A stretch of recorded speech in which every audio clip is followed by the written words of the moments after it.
I am here today to talk about managing grief and loss and organizational change, and I'm sure grief is exactly what you want to be talking about at 9 a.m. on a Wednesday. That's why there's a party hat. It's going to be real festive. The question for us all today is, what makes change hard? What makes new ways of working so easy and joyful to adopt for some, and very painful and slow to adopt for others? What is it that makes people resist change and seize up? What allows them to engage with it? And then how can we, as change agents, help that move a little faster and more joyfully and more productively? So yes, I am a transformation expert. Expert just sounds so, but I've done a lot of transformation work. SYPartners works with leaders to imagine and then spark and then sustain transformation. And the beautiful part of my job every day is getting to imagine these new futures with all sorts of innovation and possibility and new ways of working. The hard part is then when we try and make that a reality. The changing of mindsets and behaviors on a daily basis is the difference between values on a company wall and actually living them. And perhaps you have seen the discrepancy in what you can imagine and what you can make happen. So before we dive in to the grief and loss and party hats, we have an experiment to run. You ready to play? Okay. You have near you an envelope. You can open that now. This is our Oprah moment. Cash and prizes. It's not. It's going to be really disappointing. I know there's not even wine in there. You're like, this is the worst part of a wine bottle. All right, can I borrow this from you? Thank you. Okay. In it, you should have 2 corks, one natural cork, one synthetic. What I'd like you to do is, based on your experience holding them now, anything you know about wine corks, decide which is the better stopper for wine. No wrong answers here. Everyone have a gut reaction? Okay. Now, I'd like you to turn to a neighbor or two, introduce yourselves, and then make the case for which is better. We will take just about 1 minute, 2 minutes for this. Go for it. Here you go.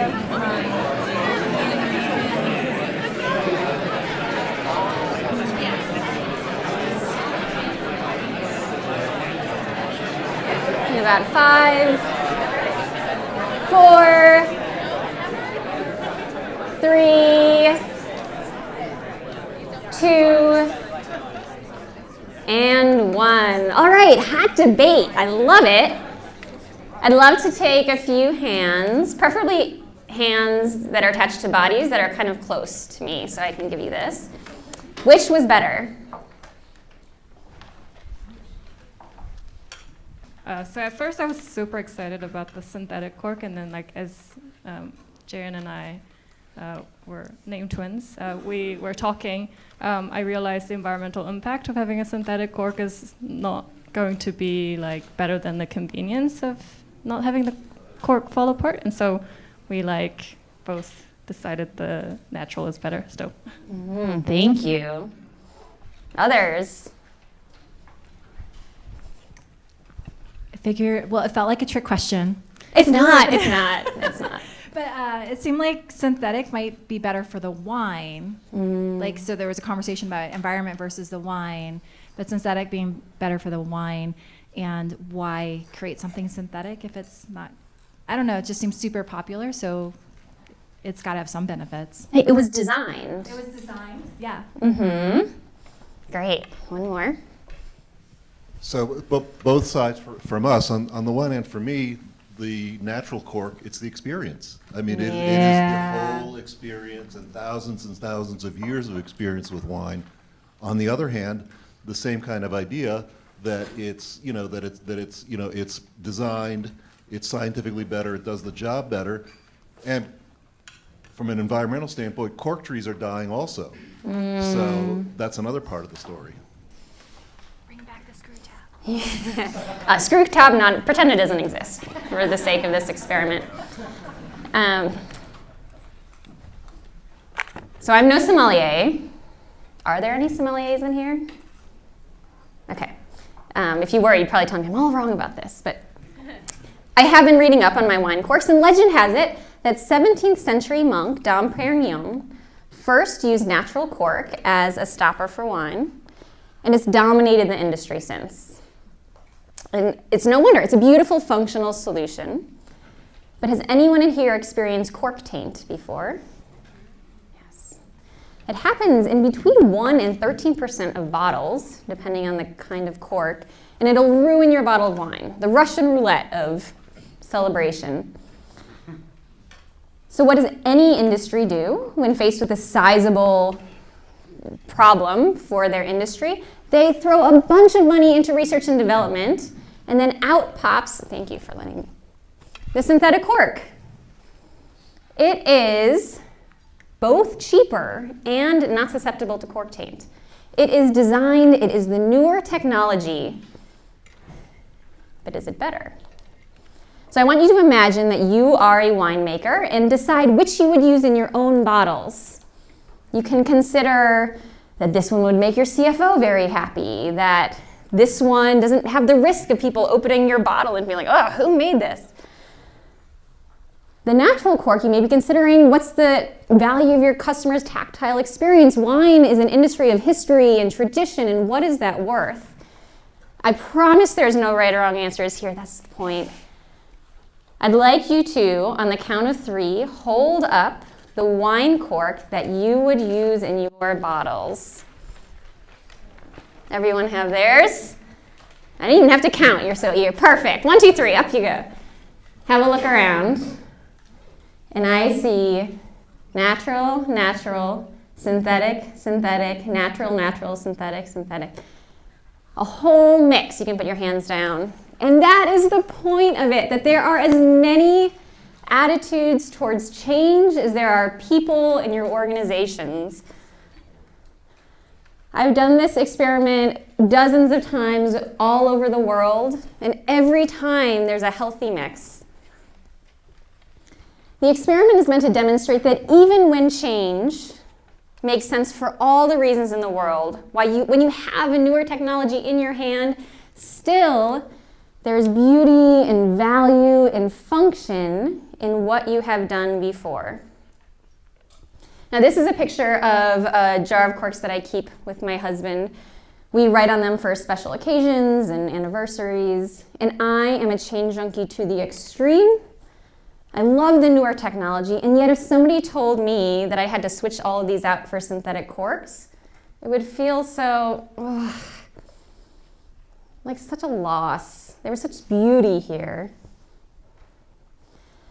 Now, in your roles as change agents, as synthetic cork purveyors, you'll meet that kind of letdown, that tension, that, oh, but I just kind of like how it was before, as resistance. Now, resistance, at its best, just slows the pace of change, and sometimes that's fine. Resistance at its worst, though, can decimate a company and your career along with it, and I say that because it has happened before, and it's almost happened to me. So, what do you do? The key I have found over all of the years of trying to change things in people and industries, the key is understanding what people are resisting. And I learned that it's actually people are not resisting change, that people are resisting loss. There's an old saying that the only people who crave change are wet babies. Like, only if you're really uncomfortable, like, get me out of here, do you want change. And what I've found is, for better or for worse, the leaders, the change agents in organizations, they think of change as exciting, as fresh, as new, as bringing in the future. But for the people on the ground, the people who are being changed, It does not feel exciting. The people who are told you must sign up for this sprint, that you must operate in this new way, that feels specifically like something is being taken away from them. So what are those things? I've done all sorts of mapping over my time working with organizations of what are the different kinds of loss that people are experiencing, with the hopes that if I could just map them out, I might be able to address them. And that's what this is. 6 kinds of loss. The first, a loss of control. And this is usually the first one that people think of when they think of change. Now, if people are not invited into designing the future of their organizations, change is something that's happening to them. And even if it's a good change, still that lack of control can be a much more negative and salient emotion. Now, I'll tell you a story about the worst day of my career. It was about 10 years ago. I was the founder and head of an innovation department within a school. And I was real bright-eyed and bushy-tailed. I, along with our dean of faculty, had designed this month-long, we were going to call it a J term, this month-long program in the month of January, where we were going to tell all the teachers that they couldn't plan anything, and instead we were going to plan an innovation curriculum that everyone was going to do for that month. And we were so excited about it. This was like also in the rise of design thinking. We're like, yes, we need it in the school. This is exactly what we need. So I prepared my presentation. I got up in front of all of the teachers to say, this is what we are going to be doing. Don't worry, you don't have to plan anything from January. We've got it all. And can I tell you how excited they were to hear this?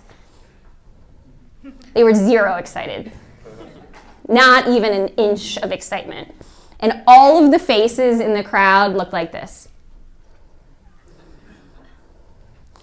I went to my car and cried afterwards.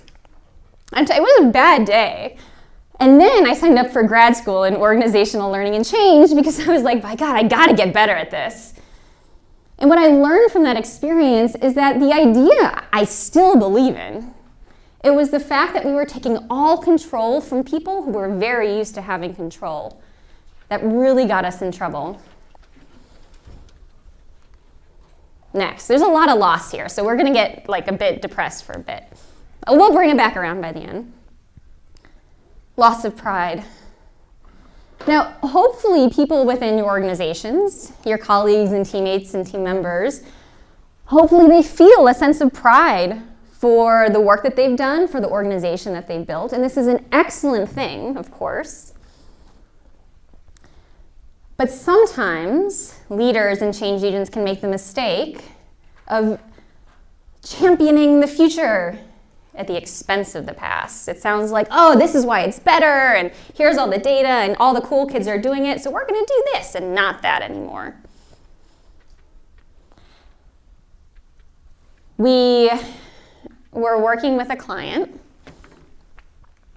where the client had us in for a project kickoff. She had in both the former head of design and the incoming head of design there. We were going to be working with this function because it was in a tricky spot. Now, our client opened with, oh, we are so glad you are here because this function is a disaster. And we looked at the former head, the outgoing head who was being relocated or something. And it was grief, it was loss, and it was a hit to their pride. Now that could have been just a bad day at the office for them, but what we learned is that that sentiment had spread to the department already. That for us to work with an organization to say, oh, here's all the things you're capable of, when they are telling themselves the message that we are dysfunctional, we are not valued, and now we need help. That people aren't in the place to celebrate and get excited about their futures when they feel like their pride has just taken a U-turn. So the first thing we did is we just found all the things that they did that were great. Because by definition, They were in business. So they were doing something right. Something right. Next, loss of narrative. This is the stories that we tell at the Thanksgiving dinner table when our aunt asks us, oh, what do you do for a living? And I say, oh, well, I work here and we do this and here's why. We take pride in those stories that we tell. And sometimes change can make you change that story on a dime. We were working with a VP of marketing in an organization that was moving from print to digital advertising. And she could see the writing on the wall, that this is everything and its mother is going digital these days. But she was the one who had advocated to build out her print team. She had hired all these people. They were her friends. She had told everyone that print was going to be king for the foreseeable future. And then she was being asked to change that story, fire her team, and start talking about all things digital, which wasn't her expertise, which wasn't her love. She had to change her own party line just to keep her job. I know, more sad stories. I've got a few more. Loss of time. Now, I am in the lucky position that I can give lots of advice to lots of leaders, and the bit of advice that they like the least is when we say, for any new change, new ways of working that you're introducing into the organization, it's going to take some body of work and time and new competencies. Now, you need to take that same amount of time and effort off of people's plates from someplace else. And normally we're told, well, that sounds nice for someone else, but that's not how we do things here. That sounds impossible.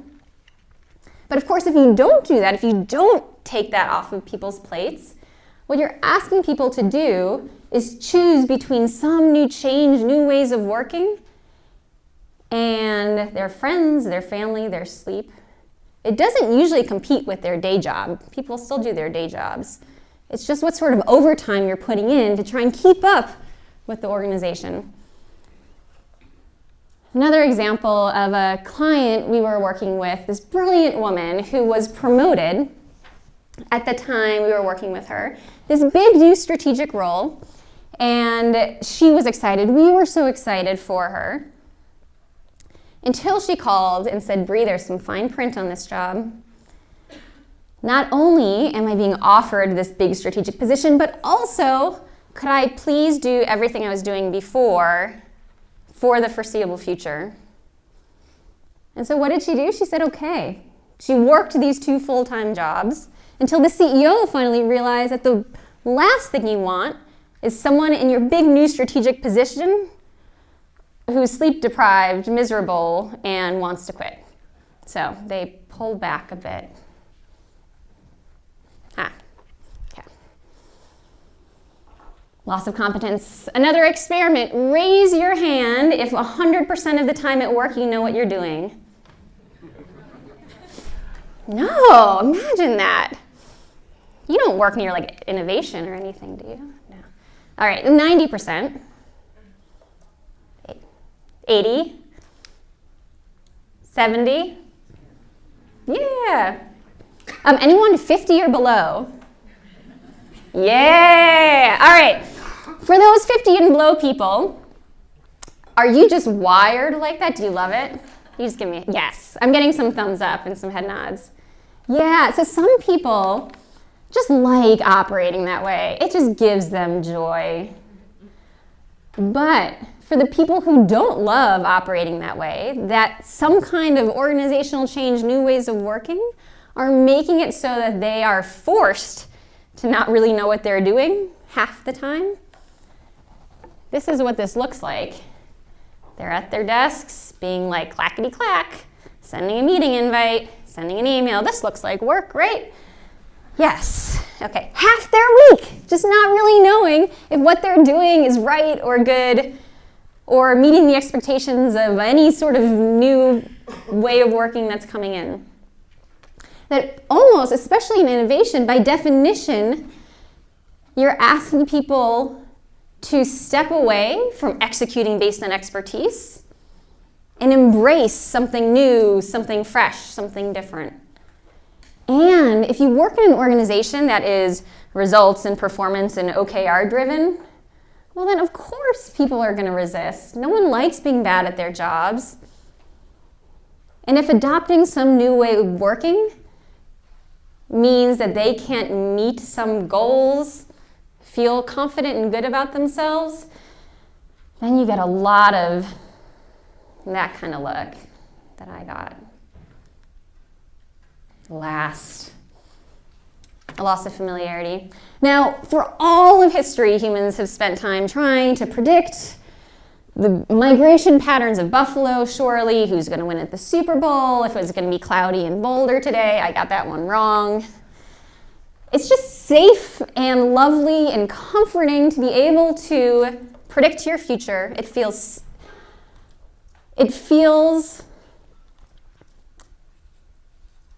like you're not vulnerable.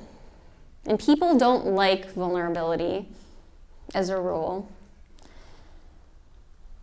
There was another client that we were working with right after they had gone through a merger. And the CEO had said, morale is awful, and I don't understand why. People were excited about the merger, that it was strategic, and we got really great feedback. And now 6 months in, people are miserable. What happened? So we went around and talked to a bunch of people and found out that the specific change was good, but the transition, the transformation was handled so poorly that 6 months in, people just couldn't recognize their work or their roles. They were like, I think this is my job and maybe somebody else's job. They didn't know if they had job security. They didn't know the future of the organization. And people were kind of giving up hope, looking for greener pastures where there might be some more familiarity. So there we have our 6. Everyone properly down? Great. Done my job, talking about loss and grief. So the question is, what do you do about these, of course? The first is the mindset that we as change agents get it firmly in our heads to approach change with a degree of authenticity and vulnerability and respect for this loss.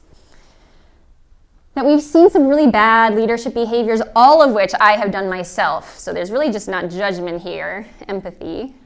One is to explain the new change and all the great new things, and when people don't like it, you say it again in louder or in an email. Maybe then it'll work. Or it's to talk about this new change, new ways of working, and here's why it's wonderful. We went to the spring conference, and here's why everything that we need to take back and start adopting. But just maybe not take any questions and see if you can make it happen without talking to people, which just seems so much easier, right? It's people that always get in the way, I find. Or finally, it's just sometimes, especially for leaders, to say, wait a second. We pay these people, right?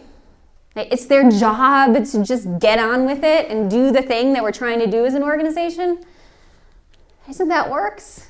You show up, we pay you. Now that may be true, it just doesn't work. That's the problem. Now you can, of course, make change happen in an instant. Leaders do it all the time. In life, change is like a birth, a death, a marriage. These things happen in an instant. Or for those of you who have given birth, like a little longer than an instant. But, you write a time down. That is change. Transition, transformation, that is a process. That's where the magic is. And in fact, it's not one step. It's 3 steps. Looks like this. A version of this, first developed by William Bridges in the 1980s, still holds true. The first step is an ending, coming to terms with what will no longer be. The second is the adjustment period, figuring out it's no longer the old thing, but not quite the new thing. And only the third is the brilliant new beginning. Now, can anyone guess where most leaders want to start? Yeah, the part with the wine and the party hats, where you get to feel like a badass leader, shepherding your people to the future. Now, that is brilliant, but it's just not where most people are when they're starting. And in fact, most leaders actually, they went through this process. They just did it earlier and privately and in some boardrooms with their executive leadership teams. They've already gotten themselves there, and it's really easy to forget that other people need the permission and the support in getting there too. So what do? First thing is begin where people are beginning. You begin with the ending. And this looks like honoring, memorializing, making tribute to all of the work that has gotten you to today. For example, the VP of marketing that I mentioned, moving from print to digital advertising, she invested in framing images from their favorite print campaigns around the office so that even as she was moving on to something new, they could still look around and feel pride in what they had done. And it was deserved. The one company that we worked with that was merging, one of the companies was losing their name and adopting the other one's name. They invested in, actually I think it was like $29.99, but in naming a star after the company whose name they were losing. I think you can do this on the internet really easily these days. There's many stars. But the idea was that somewhere in the universe, our work, our identity lives on. Oh, or another example, Ben & Jerry's has a graveyard for all of the flavors they no longer produce. Do you know this? I just saw it recently. You just saw it recently? Yeah. I think there's a physical one and a digital one. And so for the like bubblegum, salted caramel Tabasco flavor that just like didn't fly off the shelves like they thought, it's a place to say we did this, we tried it, it was brilliantly awful, and we can say that we were there, that our work didn't disappear, that it got us here. Now the second thing to do is adjustment. And this is the part that we've spent the last 30 minutes talking about. The adjustment period, really the best thing that you can do as change agents is just to see the loss and acknowledge it. That the very worst kind of loss there is the loss that isn't seen, that you have to go through alone. And so what this sounds like is, I know this is a new competency for you. That's okay, we'll get there together. Should we find some time and I'll help coach you on it? Or I know it feels like we don't have a lot of control in the situation because we have to do this, but actually maybe we could get there going this route or this route or this route. Which of those choices sounds best to you? Or it's, I know the future is a little fuzzy. It's fuzzy for me too. But I do believe that we can get there together. And here's one thing that's going to remain the same. It's just to see people through it. And then, once you get there, the new beginning, people rarely need our help at this point. If you've done the first two steps right, the third takes care of itself. People are ready to celebrate. They're like, we've been in grief and loss. You can't stay there forever. So those are our three. You should all still have your favorite wine cork with you. You have yours. Hold it up again, which one you prefer. So you can do a few things with this. One is you can ask people, it's just a great icebreaker, hey, which cork did you choose? Why? You can tell me. The natural one. Yeah, great. Oh, it's so great to meet you. It's a good conversation starter. I'm sure you all know each other by now. Also, just find a little home for it, or just like stuff it in a drawer somewhere that you come across every few months, and let it be a reminder to begin with an ending. No matter which cork it was, synthetic or natural, doesn't matter. A reminder that to move onto something new, you first have to let go of something that once had value to you. That in organizations, as you start to shed your skin to make room for growth, to also realize that that was once your skin. That once protected you, it was part of you.